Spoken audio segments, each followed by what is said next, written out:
Greetings fellow ukuleleans, Jeff Weinberger coming at you here with a new tutorial. Today I'd like to talk about a song called Heat Wave by Martha and the Vandellas. Great hit back in the 60s. This one really features a lot of catchy rhythms and a lot of potential on the ukulele to do something different. We do this song in Mid-Coast Ukes, and I also featured it in a video I did recently about chord families, and a patron had suggested that maybe I could make a freestanding separate video of this song, and so here it is. This is for you. You know who you are, Mr. Patron. So this is all about chords, but there's a lot of rhythms going on too. So let's get the chords out of the way, and then we'll start talking about the rhythms. And I will show you that little single note lick too. It was mostly a piano-driven song. When you listen to it, of course, vocals were featured, and there was guitar, and there were all kinds of instruments in there. There was saxophone, but basically it sounds like a piano-driven song. And so we're kind of replicating the piano part mostly on our ukulele. This is a fun group to do if you have a ukulele group. I highly suggest you check this song out. It takes a good singer, of course, or good background singers too. But just as a strumming song and just as a casual get together and play kind of song, it actually would work even if you don't do an intricate version of it. So let's dive in. We got that intro right off the bat, and I'm going to narrate that to you. You play the 3rd fret on your E string. You play your open A string. Go back to that 3rd fret of your E string. Go to your open E string, and you're done.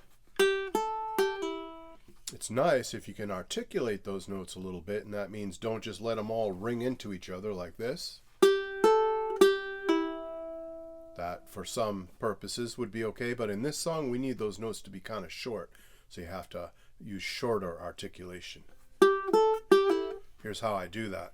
I press down on the first note, but then I release the pressure, and the minute I release the pressure, my ukulele stops ringing. Now you might notice when you press a note and release the pressure, your ukulele doesn't exactly stop ringing. There's still something coming out of your ukulele, still some sympathetic vibrations. And so that's just the other strings vibrating, still continuing to vibrate from you activating that one string. So that might sound complicated, but basically when you hit one string on your ukulele, it kind of makes all the strings vibrate, but the one that you hit, of course, vibrates the most. But the others vibrate sympathetically along with it. So to be aware of that all 4 of your strings are ringing kind of all the time, unless you do something about it, you have to mute. That necessitates a little bit of muting. So you play this note, you lift your finger, and with your left and right hands, whatever means necessary, whatever you've got to use, you stop those other strings from ringing. So you get total silence. Not this, where I hear other stuff ringing, but this, where it stops ringing totally.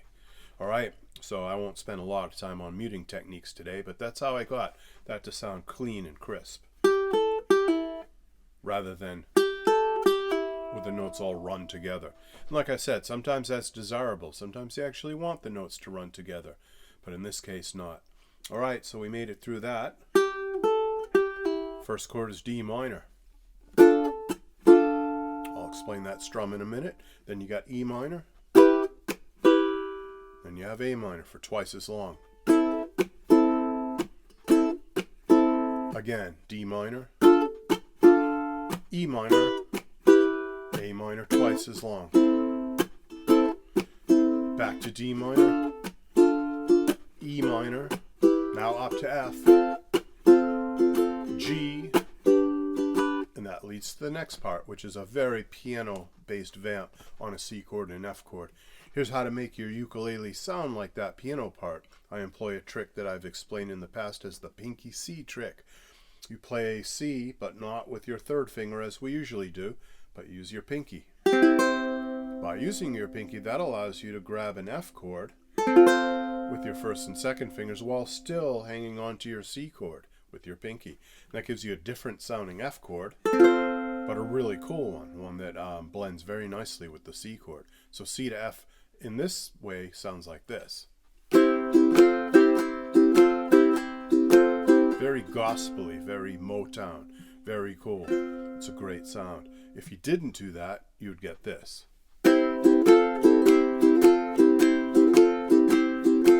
bad, you know, there's nothing wrong with that, but it doesn't quite sound the same as.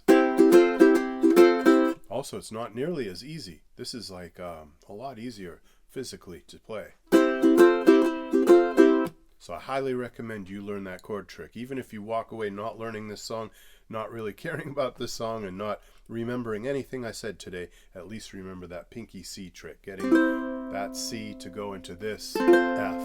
That'll last you a lifetime. That's a great chord change trick. One of the best ones I know.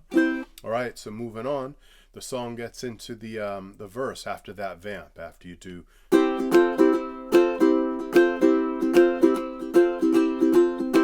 That's when the singing comes in. Whenever I'm with him.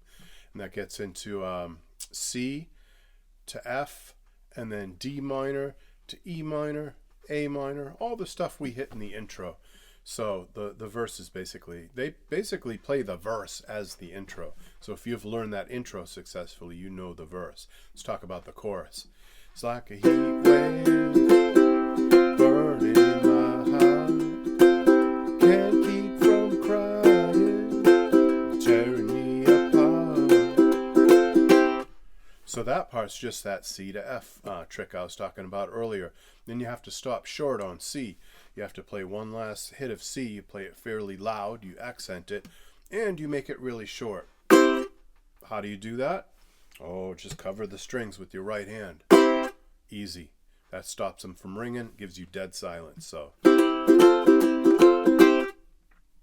that's basically the most effective way. You can use your hand like that. You could also, if you're wearing a long sleeve shirt or a sweater or a coat, you can mute the strings with that piece of your garment. That actually works. See? So use that to your advantage if you want. However you slice it, though, that has to be short. It wouldn't sound good if you kept that ringing on. Keep from crying, tearing me apart. Just doesn't work. We need it to be dramatic and to stop short to get people's attention. Can't keep from trying, tearing me